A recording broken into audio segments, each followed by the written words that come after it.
ہم چلیں۔ ایک بادشاہ تھا، وہ پھولوں کی سیج پہ سویا کرتا تھا، خادمہ اس کے لیے پھولوں کی سیج بچھایا کرتی تھی۔ مدت گزر گئی، پھولوں کی سیج پہ سونے کا عادی تھا۔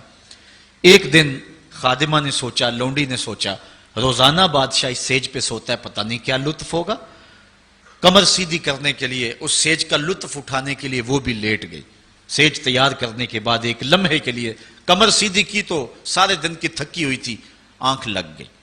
بادشاہ وقت پر اپنے حجلہ میں داخل ہوا، اپنے اس خاص کمرے میں داخل ہوا تو ایک لونڈی کو پھولوں کی سیج پہ سویا ہوا دیکھا تو غیرت سے جل بن کے کباب ہو گیا۔ ایک لونڈی کی یہ اوقات کہ بادشاہ کی سیج پہ سوئے۔ اس نے جلاد کو بلایا، کہا اس کو الٹا لٹکاؤ اور اتنا مارو کہ اس کی جان نکل جائے، تاکہ باقی خدام کو پتہ چل جائے کہ بادشاہوں کی سیجیں، ان کے بستر، ان کے گھر کتنے مقدس ہوا کرتے ہیں۔ لونڈی کو الٹا لٹکا دیا گیا اور جلاد ضرب پہ ضرب لگا رہا ہے، کوڑے پہ کوڑا مار رہا ہے۔ وہ چیختی ہے، روتی ہے، بچا لو مجھے، میری جان نکل رہی ہے۔ روتے روتے کیا خیال آیا کہ اس نے ہنسنا شروع کر دیا۔ بادشاہ نے جلاد کو کہا رک جا، اس لونڈی سے پوچھ روئی کیوں ہے، اسے یہ بھی پوچھ ہنستی کیوں ہے۔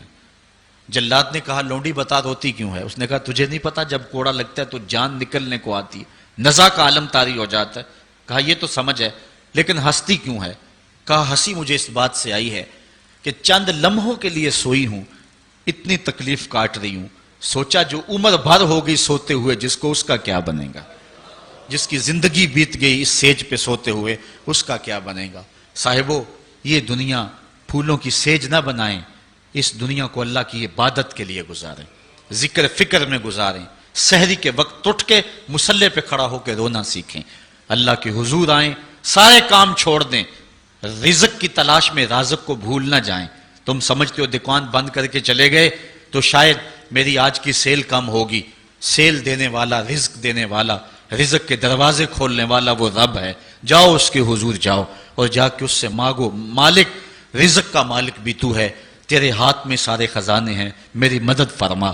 دیکھنا کہ رحمتوں کے کس طرح دروازے کھلتے ہیں اور جو تمہیں ملتا ہے اس میں برکت کتنی ہوتی ہے۔ آج ہر بندہ یہ کہہ رہا ہے کہ میرے کاروبار میں برکت نہیں ہے، لاکھوں کماتا ہوں، پتہ نہیں چلتا جاتے کدھر ہیں۔ مسئلہ اصل ہے یہی کہ رزق میں بے برکتی آ گئی ہوئی ہے، اس لیے کہ ہماری پیشانی میں سجدے نہیں رہے، ہماری آنکھوں میں حیا نہیں رہا، ہمارے لبوں پہ قرآن کے نغمے نہیں رہے، ہماری سوچوں میں پاکیزگی نہیں رہی اور خیالوں میں طہارت نہیں رہی۔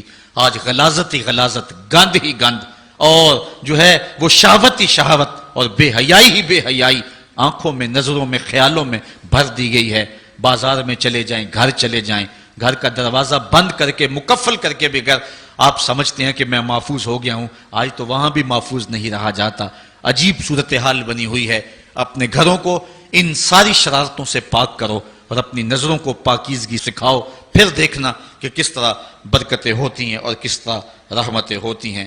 عبادت کے دو مفہوم حضرت امام رازی نے بیان فرمائے ہیں۔ آپ فرماتے ہیں التعظیم لامر اللہ، عبادت کا مفہوم یہ ہے کہ اللہ کے امور کا، اس کے حکم کی تعظیم کی جائے۔ اللہ تعالیٰ جل شانہ کا حکم ہے تو دل جھک جائیں اس کے حضور اور اس کو ہی بڑا جانا جائے۔ اور دوسری بات وشفقت علی خلق اللہ، عبادت کا مفہوم یہ ہے کہ مخلوق خدا پر شفقت کی جائے۔ حضرت امام غزالی نے اربعین کے اندر لکھا کہ عبادت کی 10 قسمیں ہیں، ان میں سے پہلی قسم نماز ہے جو عبادات میں سب سے اہم اور سب سے بڑی عبادت ہے۔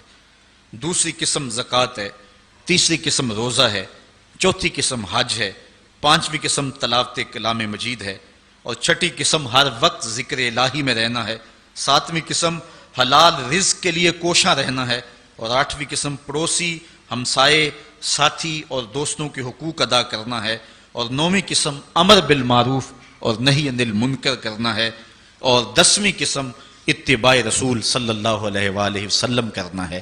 یہ عبادت کی صورت ہے۔ اب معاشرے کے اندر کچھ لوگ تو عبادت کرتے نہیں ہیں اور ان کا عبادت نہ کرنا غفلت کی وجہ سے ہے۔ ایک طبقہ ہے کہ وہ عبادت کا قائل ہی نہیں، وہ دہریے ہیں، اللہ کے وجود کا انکار کرنے والے ہیں۔ اور ایک طبقہ تیسرا وہ ہے جو عبادت کرتا ہے لیکن اللہ کے علاوہ کچھ اور لوگوں کی، جس طرح کہ بت پرست ہیں یا دیگر لوگ۔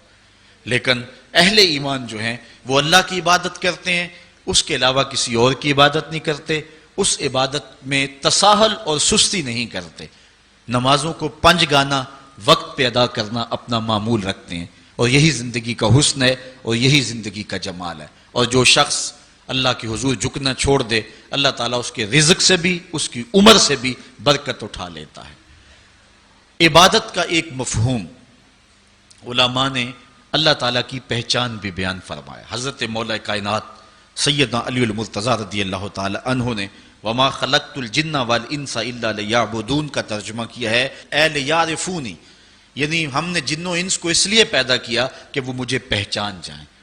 اللہ تعالیٰ جل شانہ کی پہچان بندے کے اوپر جو ہے وہ ضروری ہے، اور جو شخص اس دنیا پہ رہ کے رب کی معرفت حاصل نہ کر سکا تو وہ قیامت کے دن بھی نابینا اٹھایا جائے گا۔ اللہ تعالیٰ جل شانہ نے یہ بات قرآن میں واضح طور پہ بیان فرمائی، من کان فی ھذہ اعمی فہو فی الآخرۃ اعمی واضل سبیلا، جو اس دنیا پر اندھا رہا کل قیامت کے دن بھی اندھا ہی اٹھایا جائے گا۔ اس سے ان آنکھوں کی جو ہے وہ بے نوری مراد نہیں ہے، وہ تو حدیث میں آتا ہے جو آنکھوں سے آزمایا گیا کل قیامت کے دن اس کو اللہ جزا دے گا، اس سے دل کی بے نوری مراد ہے۔ ساری زندگی گزار دی، کاروبار کا پتہ کیسے کرنا ہے، سیاست کا پورا پتہ ہے کیسے کرنی ہے، ایک ایک امر کا پتہ ہے، ہر چیز کا پتہ ہے، نہیں پتہ تو جس نے پیدا کیا ہے، جو ہمارا خالق ہے، جو ہمارا رازق ہے، جو ہمارا مالک ہے، ہم لمحہ لمحہ ایک ایک ساتھ ایک ایک گھڑی جس کے محتاج ہیں۔ شیخ سعدی فرماتے ہیں سانس اندر جائے تو پھر بھی اس کے محتاج ہیں، اندر سے خیریت سے باہر آئے تو پھر بھی اس کے محتاج ہیں، اگر اندر والا باہر نہ آئے تو پھر بھی موت، باہر والا اندر نہ جائے تو پھر بھی موت۔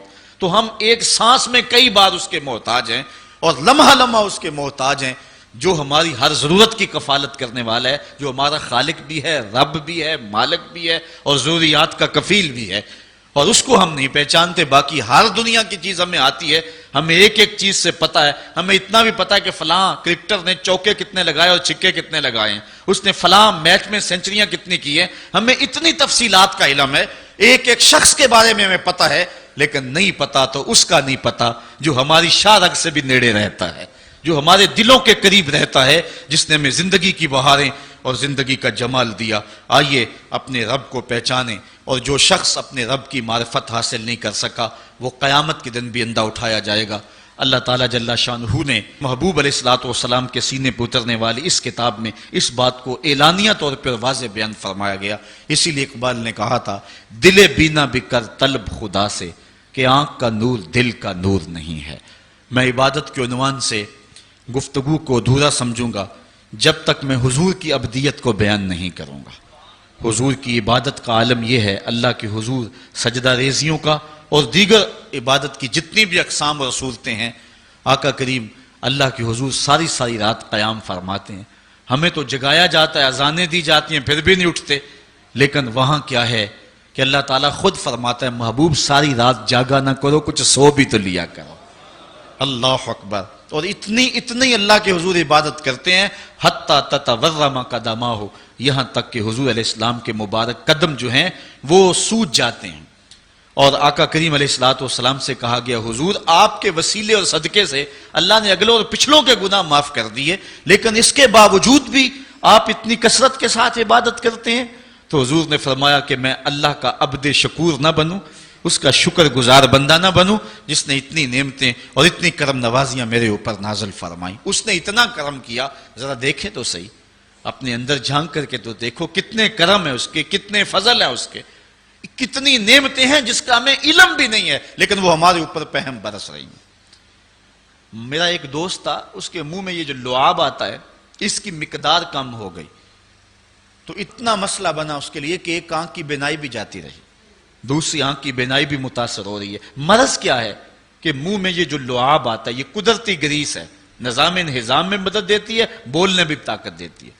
اگر یہ لعاب کم پڑ جائے جس کو ہم نے کبھی نعمت ہی نہیں سمجھا، یہ بھی اللہ کی نعمت ہے۔ دنیا کا بہت بڑا شخص اوناسس یونان کا رہنے والا تھا اور جہازوں کی کمپنی ہے اس کی، لیکن ہوا کیا، یہ دنیا کے وہ جو امیر ترین لوگوں کی فہرست بنتی ہے اس میں شاید دوسرے یا تیسرے نمبر پہ اس کا نام تھا. تو آج کل تو سنا کہ پاکستان میں ایک شخصیت آگے جا رہی ہے، وہ پہلے نمبر پہ آنے والی ہے. تو بس تھوڑے نمبر رہ گئے ہیں، ورنہ جو ہے وہ پوری دنیا کا سب سے امیر ترین شخص ہمیں کسی اور ملک میں نہیں ڈھونڈنا پڑے گا، وہ ہمارے خون پسینے کو نچوڑ کر کے ہمارے اندر سے کوئی ہوگا. قوم فروختن و چیرزاں فروختن. دعا کرو اشرائے ثانی کے دامن سے نکلتے ہوئے نور کی روشنی میں اب سورج کی کرنیں بھی نکل رہی ہیں اور رب کی رحمت کو بھی جو ہے وہ نزول ہو رہا ہے. دعا کرو اللہ میرے ملک کو صالح قیادت نصیب فرمائے. تو اوناسس جو ہے وہ جہازوں کا کام کرتا تھا، اس کی بہت بڑی جو ہے وہ کمپنی تھی. ہوا اسے کیا، اس کے یہ آنکھوں کے جو پپوٹے ہیں یہ کام کرنا چھوڑ گئے. یہ قدرت نے سسٹم لگایا، آٹومیٹک سسٹم. ادھر سے تنکا اڑا، ادھر آنکھ بند ہو گئی. ادھر عزم ہوا، ارادہ ہوا، آنکھ بند ہو گئی. اتنی جلدی یہ سسٹم کام کرتا ہے. اس کو یہ مرض لاحق ہوا کہ جو پٹھے ہیں نا اس کے، یہ کام کرنا چھوڑ گئے. اب ڈاکٹر سلوشن ٹیپ لگا کے آنکھ کھولتا تھا اور رات کو سونا ہوتا تو وہ ٹیپ اتار دیتا. کسی نے اوناسس سے پوچھا کہ تیری زندگی کی سب سے بڑی آرزو، انٹرویو کرتے ہوئے اس نے کاش میں اپنی آنکھیں اپنی مرضی سے کھول سکوں. کہا اس کے لیے قیمت لگانی پڑے تو کوئی پیسے لگا سکتا ہے؟ اس نے کہا ساری دولت جھونک دوں گا لیکن کاش اپنی آنکھیں اپنی مرضی سے کھول سکوں. تو یہ کتنی بڑی نعمت ہے، ہم نے کبھی سوچا، گمان بھی نہیں کیا کہ کیا کیا سسٹم اس نے لگائے ہوئے. یہ تو ایک سادہ سا سسٹم ہے، ورنہ کیا نظام انہضام کا سسٹم ہے، تنفس کا نظام ہے. اور اس کے علاوہ جو ہے وہ دماغ اللہ نے عطا فرمایا. کتنا غافل شخص ہے کہ اس کی اتنی نعمتیں وصول کرنے کے بعد بھی اس کے حضور حاضر نہیں ہوتا.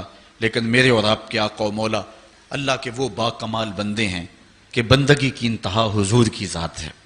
اللہ تعالیٰ نے اپنے محبوب کو عبد ہی نہیں کہا، عبدہو کہا ہے.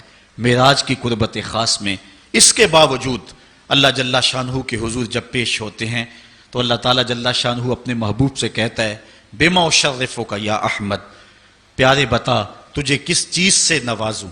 تو محبوب جواب میں عرض کرتے ہیں بنسبتی الیک شرفنی بالعبودیہ، مالک مجھے اپنا بندہ کہہ کے پکار دے.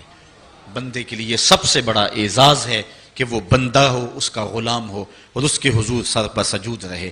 آج کی اس حسین صبح میں اور اس روشن رت کے اندر بندگی کے عنوان سے یہ چند باتیں میں آپ کے گوش گزار کی. اللہ تعالیٰ مجھے آپ کو اپنی رحمتوں اور کرم نوازیوں کا نور نصیب فرمائے. واخر دعوانا